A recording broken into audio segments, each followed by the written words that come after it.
Leader of the third party.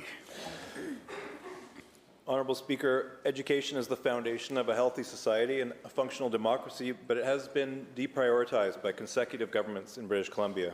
BC ranks 9th of the 10 provinces in per-pupil funding.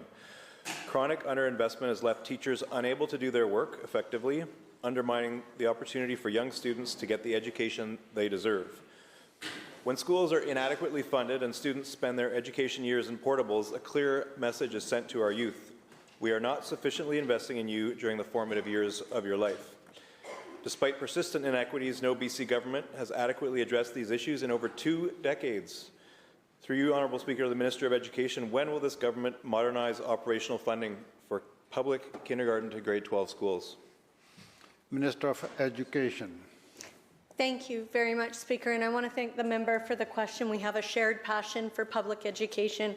I don't know if the member knows, but I actually was a school board trustee, and that's actually what brought me to my role here as an MLA, because I was passionate about improving the public education system.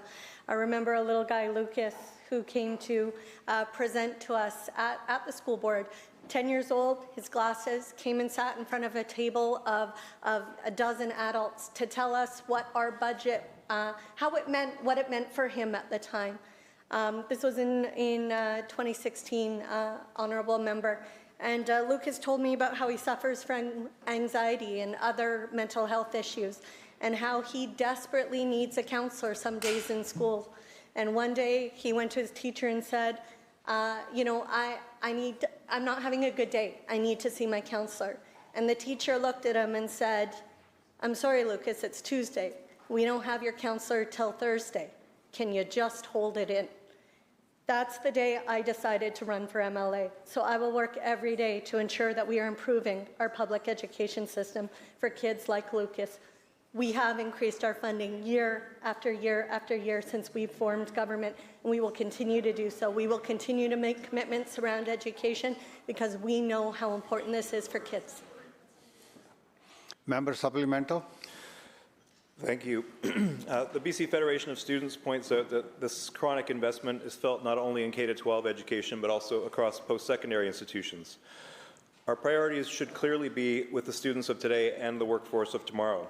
If we want to improve healthcare, build more housing, grow our economy, and create strong communities, we have to start with world-class, affordable post-secondary education and skills training. Public post-secondary institutions are in peril. Programs are being cut, faculty and staff laid off. The government started a funding review in 2022 that would have brought problems with the funding model to light and proposed solutions. Through you, Honourable Speaker, the Minister of Post-Secondary Education, when will you release the results of consultation and complete the post-secondary funding review? Minister of Post-Secondary Education. Thank you, Honourable Speaker, and thank you so much to the member across for this question. Post-secondary institutions are an economic driver in this very challenging time that we have here.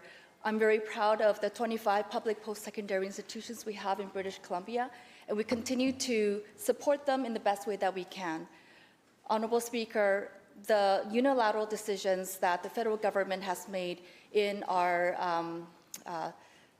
international students has really crippled the way that we are funding our post-secondary institutions. I have been meeting with presidents, faculty, staff, and students about the challenges that they are facing right now, and we are there for them. We are working with them hand in hand and making sure that any financial challenges are not crippling the programming that we are providing for them. We will continue to support them, and we will continue to make sure that we have high-quality education here for post-secondary institutions.